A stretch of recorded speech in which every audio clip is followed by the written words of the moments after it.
Yeah, welcome to Coffee and Cannabis. I'm your host, Alyza, and this is... Corey, what up?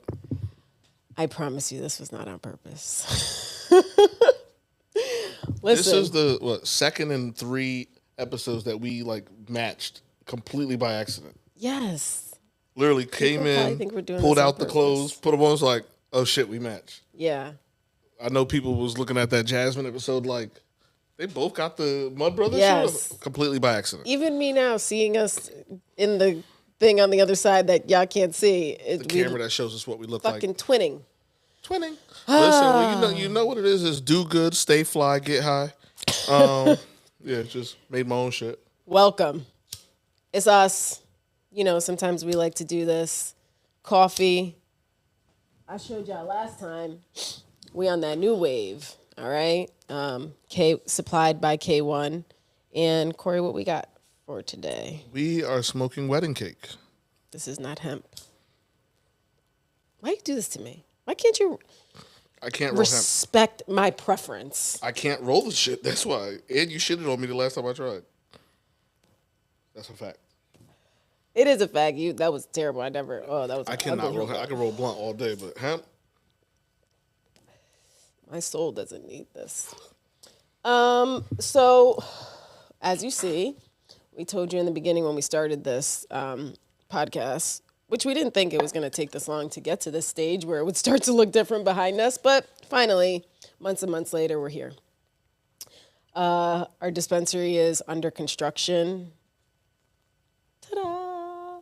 We got some big construction vibes. It's been Coffee and Cannabis podcast. It's been a lot. But we're getting closer, and we want to, show what this transformation is like. So, Corey, you want to tell them about all of our problems? Yeah, so, under construction, first we had to... that wedding cake hit. We're 5 minutes in. I be smoking. Anyway, laying concrete, that was fun. That was an adventure. Got to make sure you're ADA compliant. Got to have your slopes and all your all the shit with that. So that took a little time because we had to figure out some things, right? And then as you go through the building process, you find all the little mistakes here and there. Got to adjust architect drawings, adjust some of the MEP stuff, your electrical and shit. And then, you start really building stuff. And when you start building stuff, you break shit open. You got to break down all the stuff and rebuild, make your structure and your framing, and that's when you find mistakes, right? It's like HGTV up in here. Yes. Yeah, it really is. It's like homes on homes. You know what I'm talking about? Bust open the walls, and they're like, what is this? Yeah, what's this? So, then you got to, the marathon continues, so we got to fix the problems. Yeah. And keep on building. So as you see now, we in the framing. We got our break room back there framed out. We got our 2 bathrooms framed out. We're actually sitting in the vault right now before the vault gets put in. So don't get it twisted. Our vault is not secure with wood. It's that high level, federal level, right, steel vault. Yeah. You know what I mean? So good luck. Best security plan in Jersey City. You know what I mean? We got planning board said it. Yeah, we did our own security plan. Me and Alyza, and planning board said that we had the best one. And a lot of y'all was hiring professionals to do your security plan. We the professionals. I know people spend so much money. Yeah. Shout out to Coastal Security. They up in here running wires and security lines everywhere. I'm telling you, with the exception of the bathrooms, you're not going to be able to sneeze in this motherfucker without being on camera. Yeah. We on that ass. Yeah. So dope stuff. This week was cool. We had our general construction team in here, our security construction team in here, and our furniture construction team. Yeah, you got to get that professional, nice layouts and all the custom shit. POS, millwork. Yeah, the POS setup and all that. So we had all our construction people in here working at the same time, figuring stuff out together. We got the teamwork going down.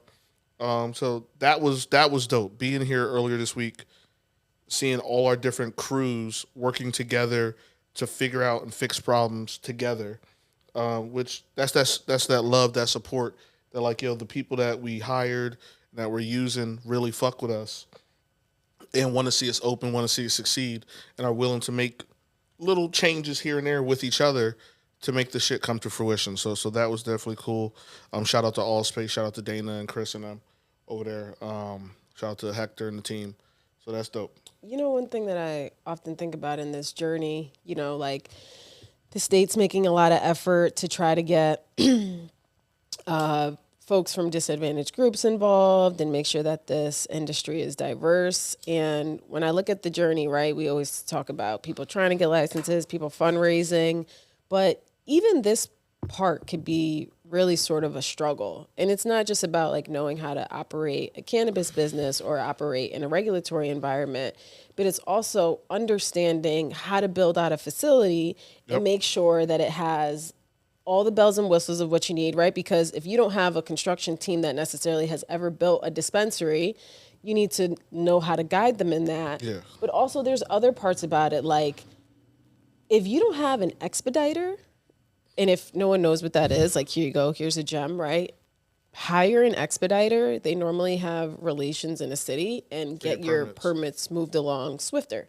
So like in some big, especially big municipalities, in smaller cities or smaller towns, I should say, they normally don't, it doesn't matter. It's not that hard. But in large municipalities, right? So like if you're someone who doesn't know that and you just think, hey, let me just go through the traditional process and think that this is going to be normal, you're waiting 4, 5, 6 months, probably paying rent, right? On just waiting on permits. So there's a certain capacity that you have to have in this arena as well. And I think sometimes I take that for granted for us, right? Yeah. You as a engineer by trade, and I have a lot of experience in construction, but yeah, this is going to be one of the tough barriers for folks. Yeah, I think the other part of it is right, you need to have contractors that have relations in the town you're doing construction in. That's true too. Because, you know, some of them, one, they know who to talk to. Two, they know how the process is going to go. They know how the auditors and the assessors and different people are going to look at yourself. You know, hey, if the inspector comes in and sees this, we got to fix that because they're not going to play that here. Or, you know, even to how to put the permits in. Like, yo, I've put permits in before in this city. I already know how it goes. Yep.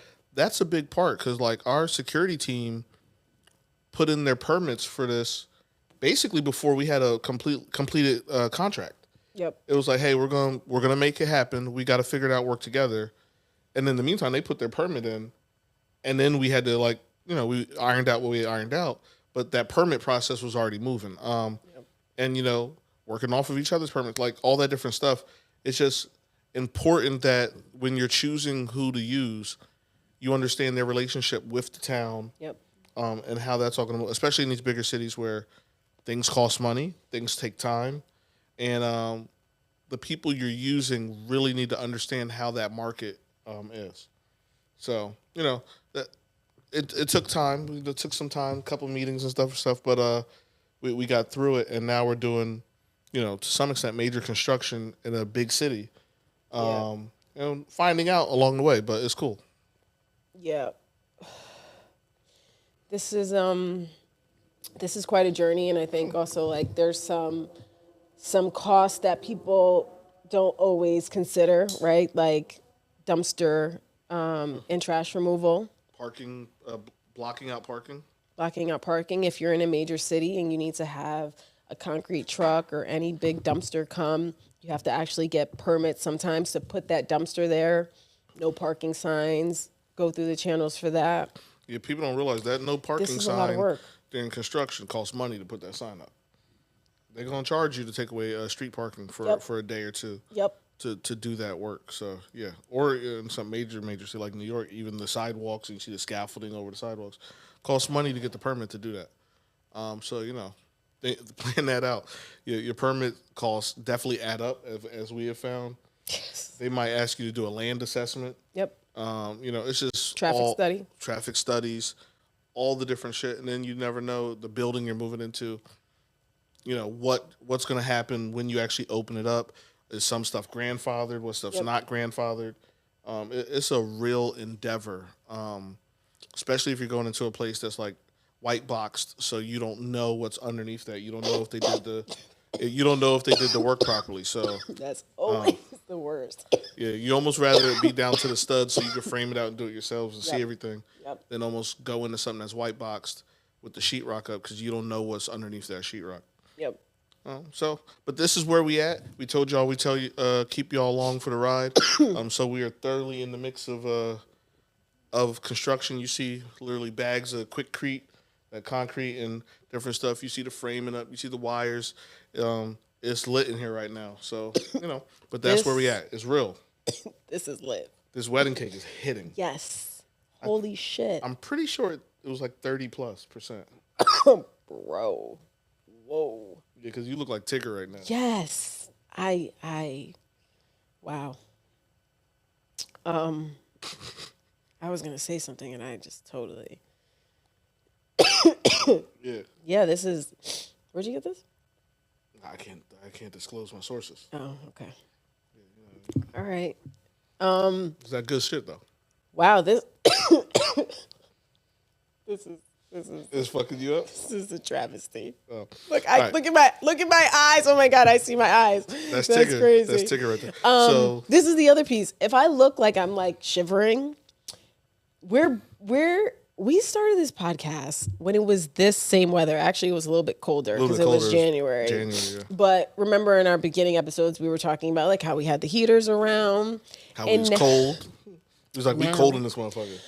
A year later, we're in the same position, and here we are back, and I'm back to being fucking cold. So hopefully, at least by the time we do get to January, which will make it that time when it was really, really cold, maybe we'll have some walls and stuff. And Nah, we're moving now. This construction will be done this year. I'm tired of being in the cold. Yeah, no, it's gonna be sexy. It's gonna be sexy. It's gonna be done this year. In other news, we have an event coming up on October 28th. Yep. It's a meet and greet. We got some good friends coming there with us. I think Brennan's going to be there. Yep. From Minority Cannabis Academy, 420 NJ events. The Mud Brothers. Yep. We got, I believe, Kate's coming. Kate Miller, Miss Grass, and their team. Yep. Who else is coming? Butter cake. Trees. So we're gonna us and friends. It's Alyza and friends. October 28th. Come to the other side. Yeah, we're gonna do it at Alyza's other business, Sweat, on 317 Central Ave, Jersey City, New Jersey, October 28th. What time is that? 12:30. 12:30. 12:30, 2:30. Yeah, come. Come kick it with us. Meet the team, meet some brands that are either, Miss Grass is super popular, and then there's some that are new to the market that are becoming very, very popular, like the Mud Brothers. And come see some of the products that we're going to have available, meet the people that are behind the brands, learn about the industry. Like, we're here to be transparent and show you that we're responsible operators and that, we're here to have fun and sell you good weed. And even though Reddit says otherwise, we are real people. Alyza is a real human being. She's not a AI hologram as some people on Reddit have said. I am. But she is a unicorn, so don't get it twisted. Real. So no, that's gonna be cool. We like to do these. We did a meet and greet. Time be moving. What was that? 2 months ago now? Roughly? Yeah, in August. Yeah, so we did a meet and greet here where we opened up the front of the facility, let people see. We had the renderings up. People could see what's up. Yep. This one is more meet and greet on people actually meeting us and meeting the companies we plan to do business with. Yep. Because it's not just about having a dispensary; it's also about standing on something and doing good business with good people. Yeah. It's a whole ecosystem. Yeah. So that's our next thing is meet us and the brands and companies we do business with, because that's important too. So October 28th at 317 Central Ave, Sweat at 12:30 p.m. He got the whole commercial for me. Yeah. Go ahead. Boom. I don't think other people I know to add 317 Central Ave, Sweat. Second floor, third floor, yoga, wellness studio. We gotta have the salt cave popping in the salt room. They got the jungle room in the back where you lounge. We got the smoking area up top on the second floor roof. We got the massage parlor, the yoga, and we got the suites of infrared saunas. There we go. Holla at me. Commercial done. Boom. And I don't be doing none of that health and wellness shit. My idea, health and wellness, smoking weed. But yeah, I'm gonna get Corey right, y'all. Don't worry, y'all gonna see. I'm listen, I don't need to be in a little room with a light, getting hot, thinking to myself, I'm good. Now the little jungle room in the back, that's my vibe. That's a vibe. Yeah, that's fine. Your open house a couple weeks ago, me and my crew was just all sitting back there chilling. Yeah, that's a vibe. That's where it's at. You also have very sexy bathrooms in there. Thank you. I didn't realize that. We were about to leave and walking out, and went in the bathroom. I was like, oh, this is a nice bathroom. Yeah. I appreciate a good bathroom. I'm going up in people's restaurants. When I'm in a restaurant, I be going to the bathroom just to be nosy. I need to see what y'all got up in here. How the bathroom look? How it's smelling here? It's big too, right? Yeah. Oh no, the bathroom's fly. Yeah, big shower. So come for the bathrooms. I like to make things nice. And this place is gonna be nice. I cannot wait. Oh, it's gonna be sexy. It's gonna be sexy. Oh my God. We got some of the final renderings back from the furniture that is almost complete, and that's looking sexy. It's looking even better than we kind of came up with it. So yeah, it's gonna be dope. It's gonna be real dope.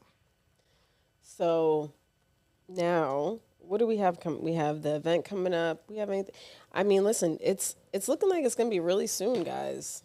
Like some things is happening. Yeah, things are in motion, and I'm just super excited. I just came back from MJ Unpacked in Detroit, meeting some folks out there, and to see their market is really, really inspiring.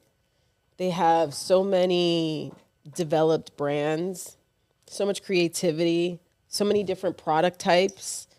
It's just such a robust market, and there's so many options. It's just dope to see where we could be in a couple years.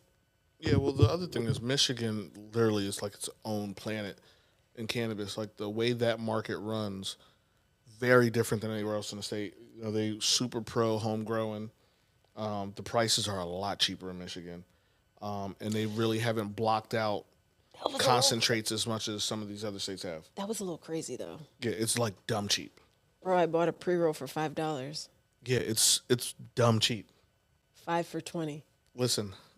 Look at Jalen's face. Yeah, Jalen. He was out there? Shake? No. Jalen didn't go. It was just you and Candace. He wish he went. Yeah, he's mad. So they promote the home growing so much that it's driven the price down in the market. And I think it was just a big thing because I got a homie out there in Detroit. And, before they ever went legal, like he always had all the different shit. Shout out to my boy Stitch. And I was like, so like when they went right, I was like, oh, they can't really block anything because the state already, all this shit is like alive and well. They're like concentrates is big money out there, and they cheap. Oh my God, the concentrate rosin, hash, resin, it's cheap. Super cheap. Even on the black market out there is really cheap. I believe it. So yeah, that was dope. While you were there, I was at the Usher concert. Managed to keep my wife, so that was nice. So, kept my wife through the concert, so that was good. It was a good time.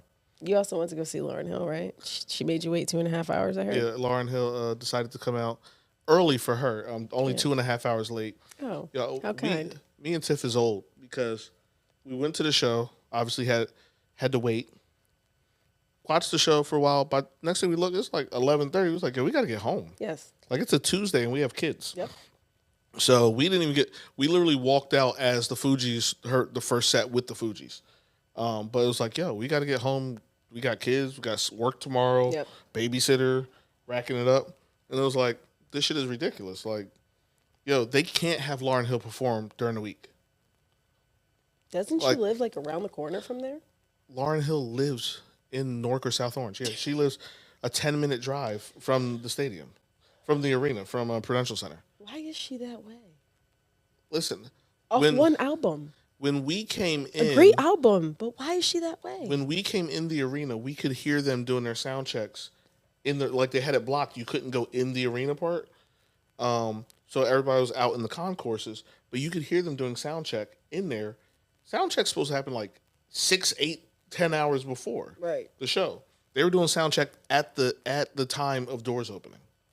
So like I already know. We walked in, it was like, they're not letting us in the area, and you could hear them doing sound check. Cause like I said, I'm nosy. I'm peeking, looking around the curtain, I'm like, there she is right there on the stage. They're doing sound check, and I'm like, we can sit at the bar. We're not getting this concert anytime soon if they're just doing sound check. And then we proceeded to wait for 2 hours. So, she could still sing. She sounded great. Had her fly outfit on.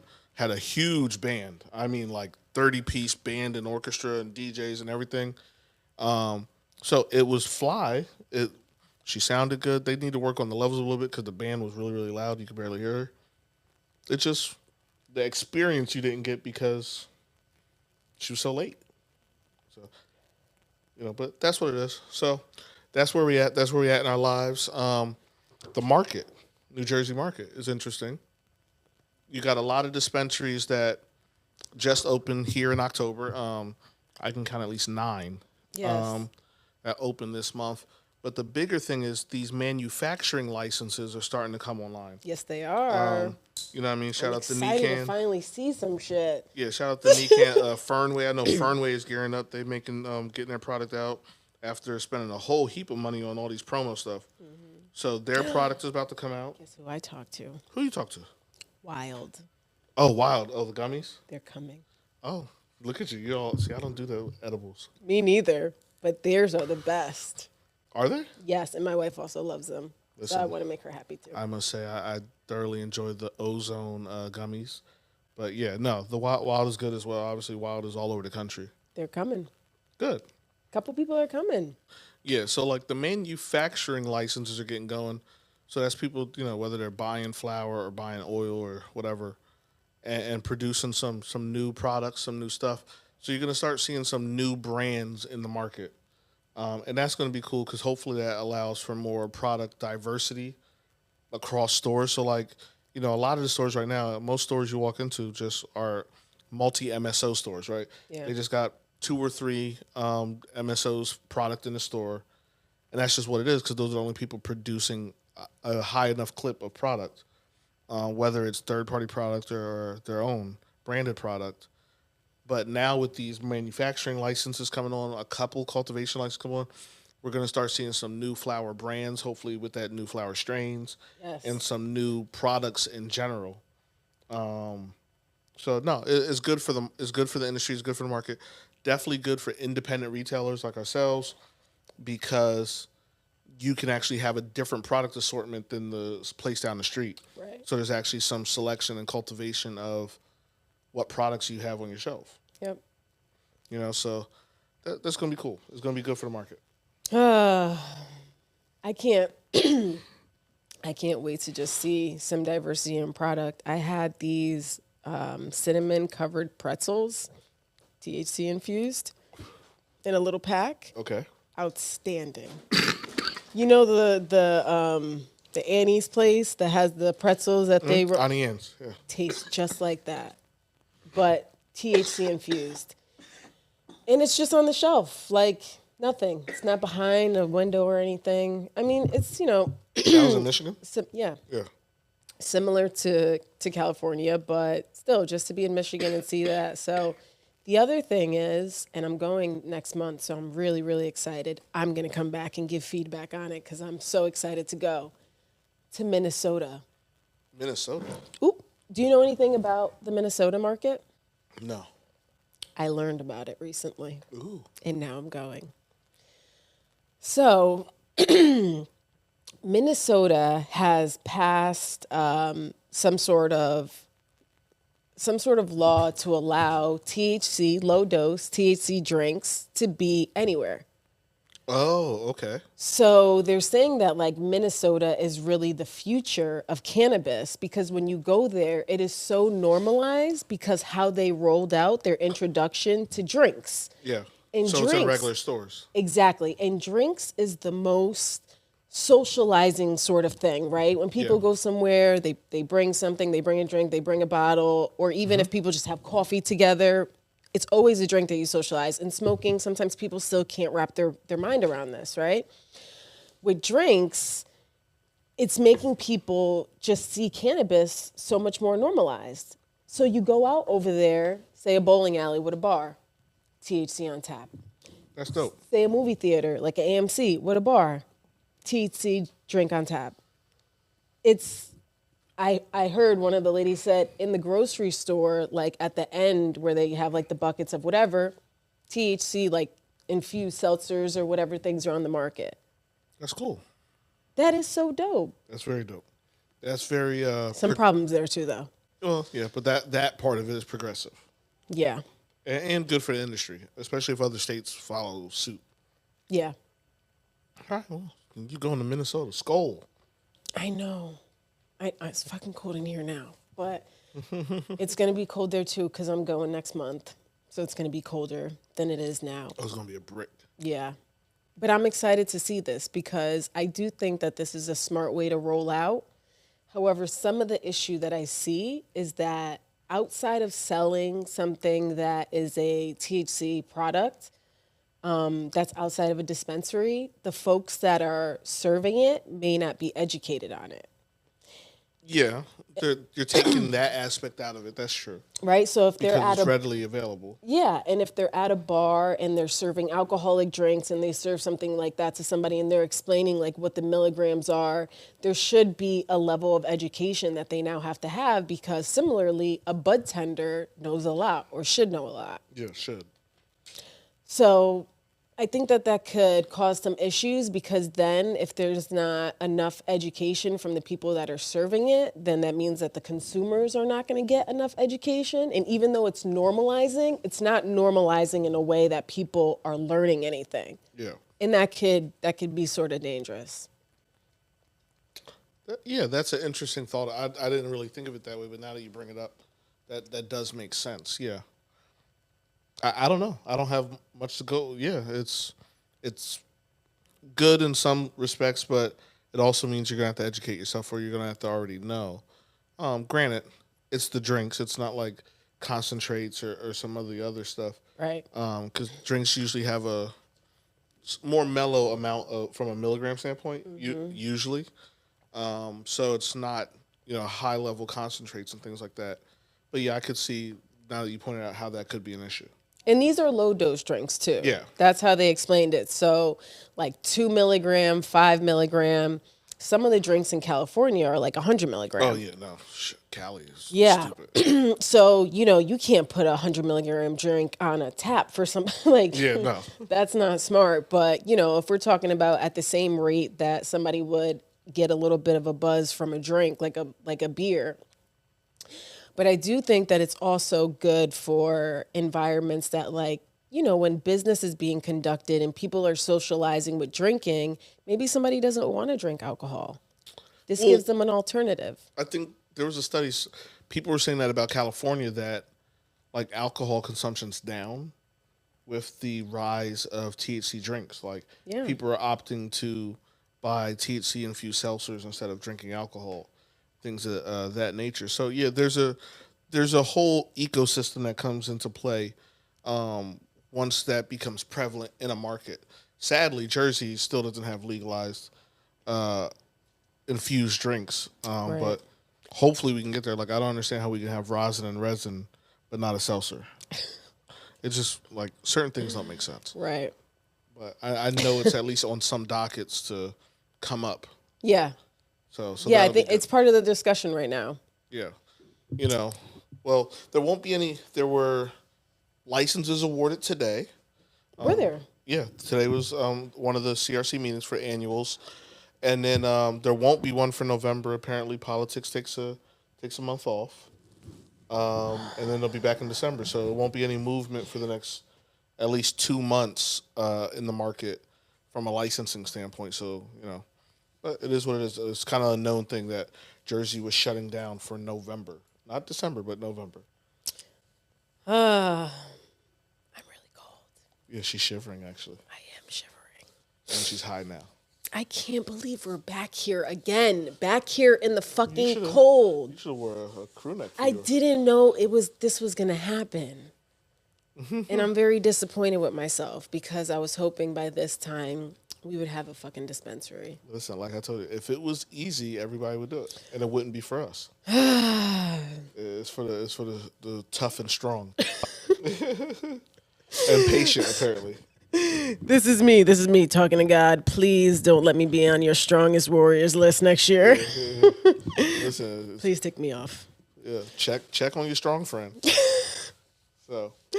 It's a struggle out here, yo. All my people that are trying to make it in all these budding industries that are coming in all these different states, stay strong.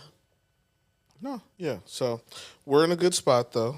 Despite all that, we are having movement. We're getting our stuff through the process with the state. We're very in the thick of it in construction, and the hardest part of that construction is behind us now. Yes.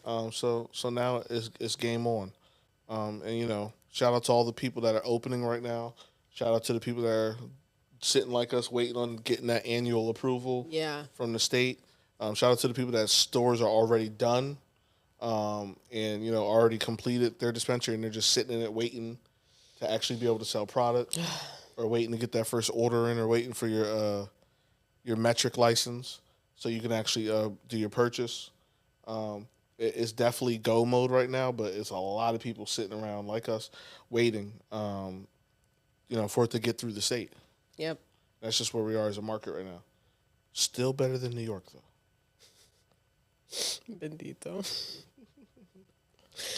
New York, yo. Shout out my boys over there. I hope y'all run it up. Shout out Con Bud and Terp Bros, Jeremy and Kaz Marte. Yeah, back. Run it up. All right, my love. Yeah, I'm ready to go because I'm cold. Well, it's all good. We gave you some information. You get to see what it's looking like. Me and Alyza did not plan the match.